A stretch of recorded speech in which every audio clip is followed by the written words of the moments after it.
What's going on, everybody? It's KBR Sports, the best sports talk show your 24-hour day. I'm your host, Brendan Abbott. Coming to you with my co-host, Nigel Patterson. Hey, people. Man, Nigel, how you doing, bro? I'm straight. Well, you don't sound like you straight, though. No, I got like a stuffy nose. I had a sore throat, but it went away. Thank the Lord. Give it up for that. Give it up for the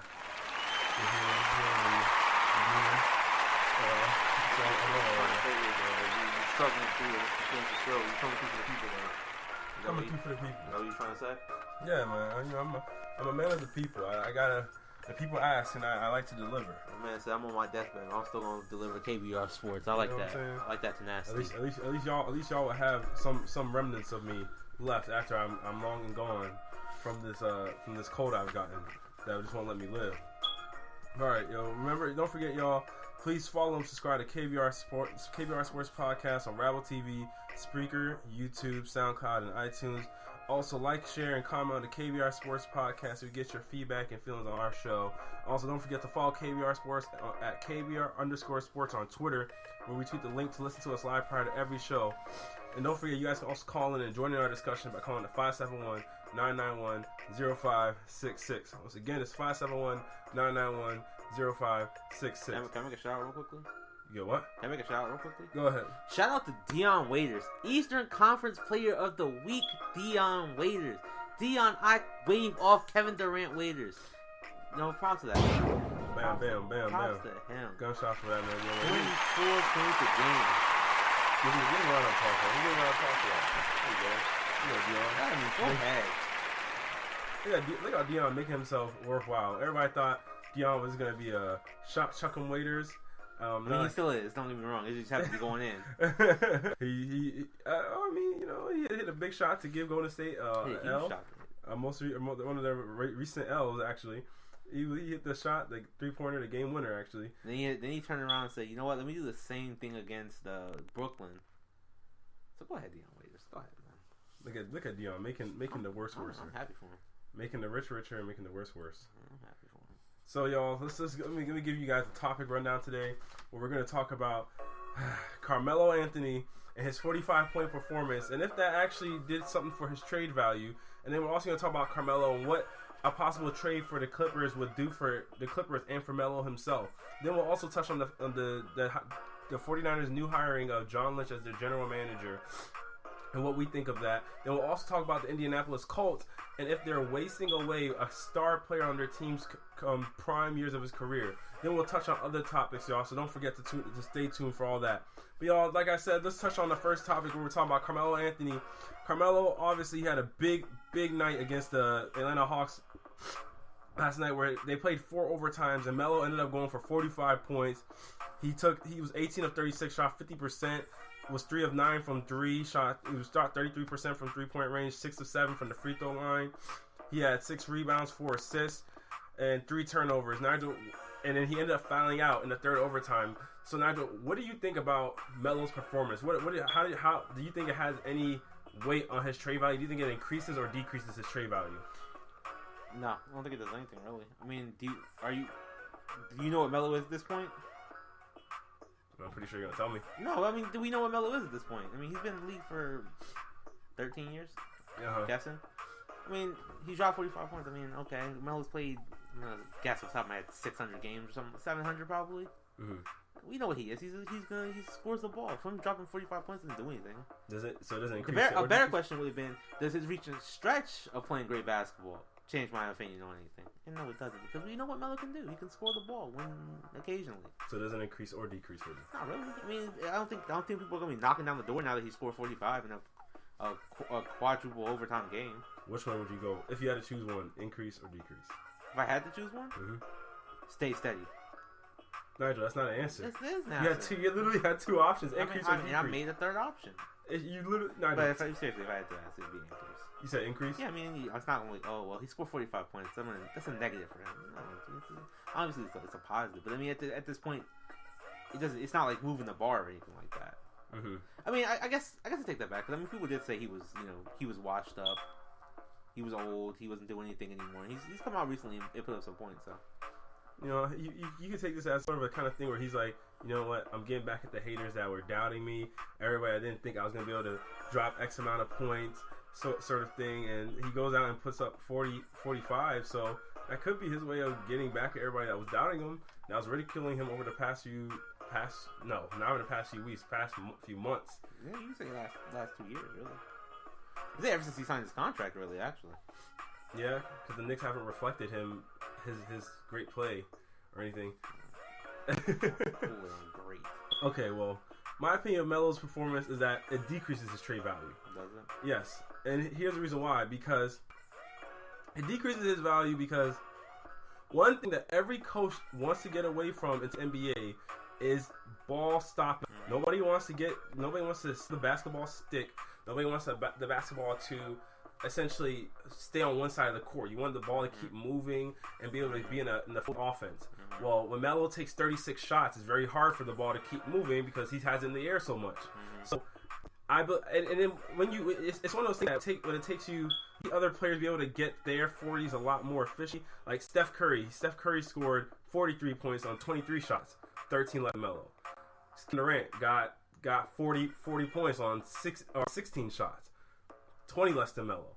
And so you're seeing other people be able to do it in a more efficient manner and not having to dominate the ball so much. Melo had a sky-high usage rate the night that he scored 45. So I think it decreases trade value. Because when you look at it, you're like, well, if I want to bring this guy in, I want to bring him into an offense that moves the ball. I don't want to have the ball stick. I don't want the ball to then essentially it isolates the rest of your guys out of the offense, which is what the main knock on Melo has been. Like, think about this. In this new age of basketball, it's all about basketball movement. I think a lot of ISO scorers in today's basketball would struggle. Like, we would look at maybe Iverson differently in today's basketball because I say you already looked at it differently, to be honest. Well, I think AI was looked at. He's looked at as a cultural icon because of how Allen Iverson affected the game when he came in with the tattoo, with the braids and everything like that, and just a small guard being able to be so dominant. But Allen Iverson did have nights where he took 30 shots to get 30 points and so on. So I think the age of this kind of scorer is starting to deteriorate away when people are trying to get away from that. Where you want a guy that can move better without the basketball. That he's more of a tool off the basketball. But in his time in New York, all you've seen is really Melo's been really ball dominant. He's had to stay on the ball a lot, and then Melo he's still never refined his defense. He still hasn't refined it. And I mean, I think in the case of like the Cavaliers, they were obviously correct with deciding not to trade Kevin Love for Carmelo Anthony. Because then when you look at their season stats, Melo averages 23.1 points. He averages 6.1 rebounds, 3 assists, shooting for 83% from the free throw line, 43.7% from the field, 36.5% from the three-point range. He's taking 19 shots a game. He's taking 33 minutes. And then I even went to go look at Melo's statistical defensive stats.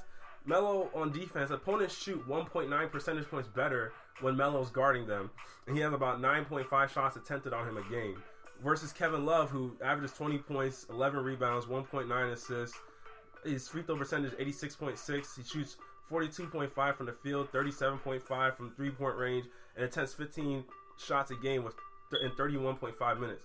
And Kevin Love, his opponents shoot 3 percentage points worse, or 0.3% worse when he's guarding them, and then he has 13.4 shots attempted on him per game. So I mean, he's better defensively.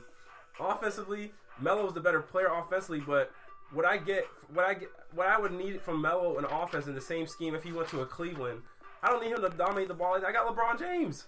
I mean, Melo is essentially serve the role of a Kevin Love. You have to be willing to play spot up shooting, and then you're gonna play in the same role as LeBron. I don't see how it would work. I don't think Melo is really a spot up guy. He's not really an off the ball guy. He normally needs the ball in his hands to be effective. I know a lot of people say you have Olympic Melo and you have NBA Melo, but the Olympic Melo requires like 4 other All-Stars with them. So I don't see how. I mean, the Knicks are right now what, they're 11th in the Eastern. Yeah, they're 11th in the Eastern Conference, 21-28. I just don't see all the hype that people are seeing in this Melo deal. I don't, especially or in Melo himself, because I think Melo is a really good scorer, but everything else, I mean, he doesn't really. every single person you would trade for Melo as a star, you're getting less back. You're not getting Kevin Love's rebounding back. You're not getting Kevin Love's willingness to be the third option back. And I don't know if Melo will be willing to be a third option, but well, why are you stuck on the Cavs? Cavs already said no. Why don't you talk about the teams that are considering because it? a lot of teams say no, and then they end up reopening the trade talks depending on how. Because then Kevin Love's having injury problems with his back. He's having back spasms. He's sitting out tonight, I think, with back spasms and stuff. They're not trading Kevin Love. There's two teams considering trading him. Why are you stuck on the one team that's not going to trade for him? Because I wanted to bring up how that trade scenario doesn't work for them. Okay, and then even in the Boston scenario, you're going to give away role players for Kevin Love that serve well for your team. Carmelo, that serve well for your team essentially, and all those role players play defense, and that plays a role in how Boston plays good defense. So I don't think Carmelo's the guy that's worth gutting. He's even the Carmelo back in the day isn't the guy that was worth gutting your team for. What about the Clippers? The Clippers? Well, we're going to touch on that in the next topic, actually. Okay, never mind. Do you have anything else to say about Melo? No, I mean I don't disagree with you. I mean I said it was improving the stock, but I mean to me the stock's already low. I mean, he doesn't. Now I will disagree with your point that he needs the ball. I'm not gonna say I disagree with him. He needs the ball in his hands to he can't be a third option or anything like that. I absolutely think he could be a third option. Scorers like him could. I mean, you take the ball out of their hands. I mean, they'll find other ways to do other things. I mean, he hasn't shown in his career because he's never had to do it. But Chris Bosh was never a third option. He refined his game to do it. Kevin Love was never a third option. He refined his game to do it. I mean, Clay's pretty much stayed the same, to be honest. He didn't really change anything. But people who have gone from bigger roles to smaller roles have never refined their games. And Carmelo, I'm sure he has a game that can be refined. He can move off the ball, no problems.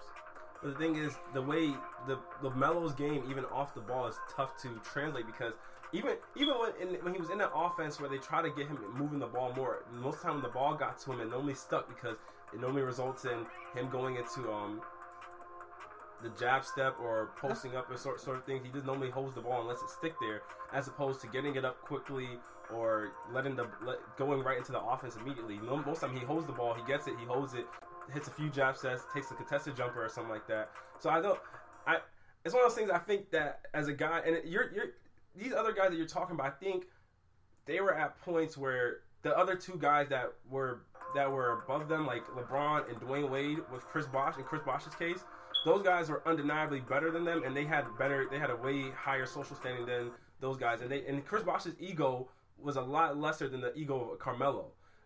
So I think translating Melo into a situation like that is more difficult. Kevin Love, when you brought in Kevin Love, Kyrie was already there. LeBron, yes, Kyrie was already on Cleveland. Oh, he's already there. Sorry, I think you meant like in terms of like above him in social stats.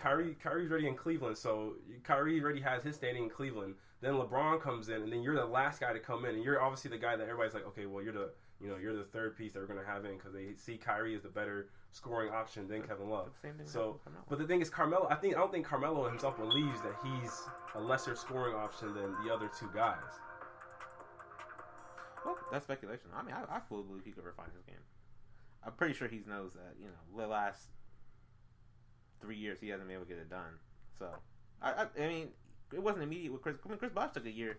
He didn't refine his game immediately. It took some time, and then it took a year for him to refine his game before he originally became the Chris Bosh he was year 2, 3, and 4. Well, I don't think it was really Chris Bosh. I think it was more so LeBron and Dwayne Wade that had to refine their games. Chris Bosh had to adjust, but Chris Bosh's adjustments wasn't as difficult as theirs. I disagree with that. He stopped posting up completely. He added the 3-point shot to his game, and he lived on the elbows essentially. He didn't really do anything else outside of that. I mean, Wade. The only thing that Wade did was Wade had to become more off ball, which he adapted to. I mean, cut back, initiating the offense a little bit, but he still did that. I mean, it wasn't like Bosh. Bosh took posting out of his game completely. And LeBron just. I mean, he played more off ball as well, but I mean, those two things weren't drastic cutbacks like Bosh was. No, but Chris Bosh already did that in his first season. It wasn't like he didn't stop, and they still integrated that in the other years that he was there. Mm-hmm. It just wasn't as obviously none of it is going to be a perfect mesh in the first go round, but it was more difficult LeBron and Dwayne Wade's dynamic because those two really believed at some point that the other one was you didn't want to step on the other one's toes. None of them were really like, oh, we're going to step on Chris Bosh's toes. No, because they both felt like they were the two alpha dogs, and then Chris Bosh was, come on, buddy, kind of guy. So I just don't see how Melo really. I don't. Do you think if he went to the Celtics, he'd be willing to be third or whatever option? He'd be a second option Over Al Horford? No, over Isaiah Thomas. No, I'm saying. I mean, over Al Horford. Yeah, Al Horford. I absolutely believe Al Horford would have no problem going to the third option. Atlanta Hawks basketball will do that to you. Yeah, I don't think he has a problem. He's a great passer. I think he's more than willing to move to the third option. And just like he would be a third option on the Clippers. Al Horford? No. I'm talking about Carmelo. He'd be a third option if he went to the Clippers. Well, actually, guys, going into that, we're going to go on to our next topic and talk about how Carmelo Anthony, if he is traded to the Clippers, will that actually be the move that puts the Clippers in contention over Cleveland and possibly contend them with Golden State? Stay tuned, y'all. It's KBR Sports, the best sports talk show, your 24-hour day. And don't forget, y'all, once the segment ends, wait about 20 to 30 seconds, refresh the page, and a new segment will be on there for you guys to listen live to. Remember, y'all, stay tuned.